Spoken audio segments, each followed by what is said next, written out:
رات کے 10 بجے ہیں۔ السلام علیکم، یہ ریڈیو پاکستان ہے۔ علی جنت سے خبریں سنیے۔ اہم خبروں کا خلاصہ۔ صدر نے کہا ہے کہ آئی ٹی کے شعبے کو 8 کروڑ سے زائد گریجویٹس کی ضرورت ہے کیونکہ مستقبل قریب میں یہ اربوں ڈالر کی صنعت بن جائے گی۔ تخفیف غربت کے بارے میں وزیر اعظم کی معاون خصوصی نے کہا ہے کہ حکومت احساس راشن رعایت پروگرام کے تحت 2 کروڑ مستحق خاندانوں کو ریلیف فراہم کرنے کے لیے 120 ارب روپے خرچ کر رہی ہے۔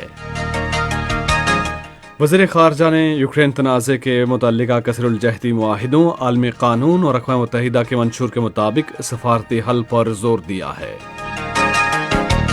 اور کل جماعتی حریت کانفرنس نے بھارت کی جیلوں میں غیر قانونی طور پر نظر بند حریت رہنماؤں اور کارکنوں کی حالت زار پر تشویش ظاہر کی ہے۔ اور اب خبریں تفصیل کے ساتھ۔ صدر ڈاکٹر عارف علوی نے کہا ہے کہ پاکستان کو آئی ٹی کے شعبے میں تعداد اور معیار کے اعتبار سے مزید گریجویٹس کی ضرورت ہے کیونکہ دنیا کو اس شعبے میں گریجویشن کرنے والے مزید افراد کی ضرورت ہے۔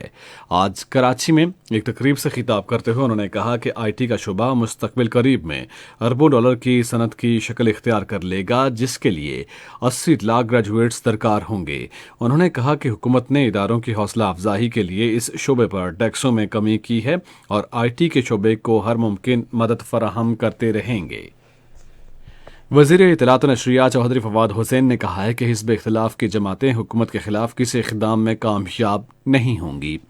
آج لاہور میں ایک نیوز کانفرنس سے خطاب کرتے ہوئے انہوں نے کہا کہ اپوزیشن جماعتوں کی طرف سے عدم اعتماد کی تحریک پیش کرنے کا کوئی امکان نہیں ہے کیونکہ انہیں ارکان اور عوام کی حمایت حاصل نہیں ہے۔ انہوں نے کہا کہ پاکستان تحریک انصاف امریکہ، روس سمیت تمام بڑے ملکوں کے ساتھ برابری کے تعلقات پر مبنی خود مختار اور متوازن خارجہ پالیسی پر عمل پیرا ہے۔ تخفیف غربت کے بارے میں وزیر اعظم کی معاون خصوصی ثانیہ نشتر نے کہا ہے کہ حکومت احساس راشن رعایت پروگرام کے تحت 2 کروڑ مستحق خاندانوں کو ریلیف فراہم کرنے کے لیے 120 ارب روپے خرچ کر رہی ہے۔ آج لاہور میں تاجروں کے کنونشن سے خطاب کرتے ہوئے انہوں نے کہا کہ پروگرام کے تحت تمام 2 کروڑ خاندانوں کو آٹے، دالوں، گھی اور پکانے کے تیل پر ماہانہ 1000 روپے کی اعانت دی جائے گی تاکہ تاجروں کے لیے 8% کمیشن مقرر کیا گیا ہے۔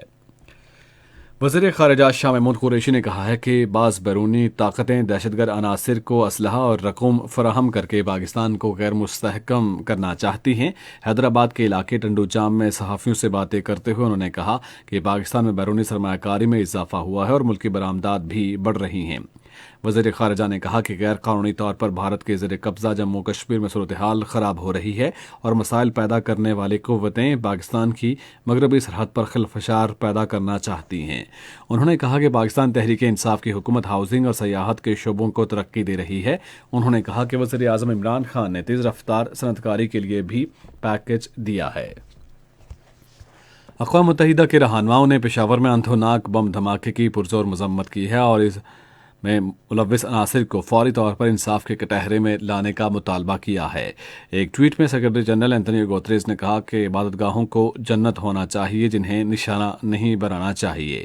اس سے قبل گوتریز نے اقوام متحدہ میں پاکستان کے مستقل مندوب منی رکشم کو بھی فون کیا اور افسوسناک دہشت گرد حملے پر گہری تعزیت کی۔ پاکستان نے یوکرین کے تنازع کے متعلقہ کثیر الجہتی معاہدوں، عالمی قانون اور اقوام متحدہ کے منشور کے مطابق سفارتی حل کی ضرورت پر زور دیا ہے۔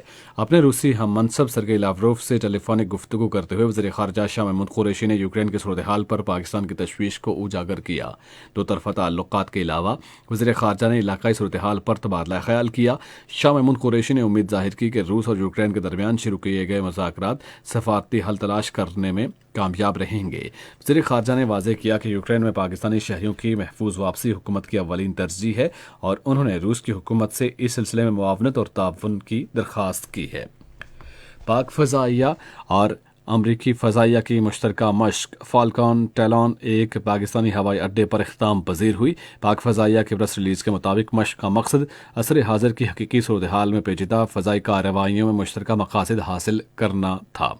دونوں فضائی افواج کے اہلکاروں سے گفتگو کرتے ہوئے ایئر مارشل زاہد نے کامیاب مشق میں حصہ لینے پر انہیں مبارکباد پیش کی۔ اور غیر قانونی طور پر بھارت کے زیر قبضہ جموں کشمیر میں کل جماعتی حریت کانفرنس نے مقبوضہ علاقے میں بھارت کی جیلوں میں غیر قانونی طور پر نظر بند حریت رہنماؤں اور کارکنوں کی حالت اظہار پر گہری تشویش کا اظہار کیا۔ کل جماعتی حریت کانفرنس نے سری نگر میں جاری ایک بیان میں کہا کہ جیلوں میں علاج معالجے سمیت بنیادی سہولیات کی عدم دستیابی کی وجہ سے بیشتر نظر بند حریت رہنما اور کارکن مختلف عارضوں میں مبتلا ہو گئے ہیں۔ حریت کانفرنس نے اقوام متحدہ کی انسانی حقوق council, Amnesty international, human rights watch اور انسانی حقوق کی دیگر تنظیموں سے اپیل کی ہے کہ وہ کشمیری نظر بندوں کی حالت اظہار کا نوٹس لیں۔ خبریں ختم ہوئی۔ مزید خبروں اور تجزیوں کے لیے آئیے ہماری ویب سائٹ پر radio.gov.pk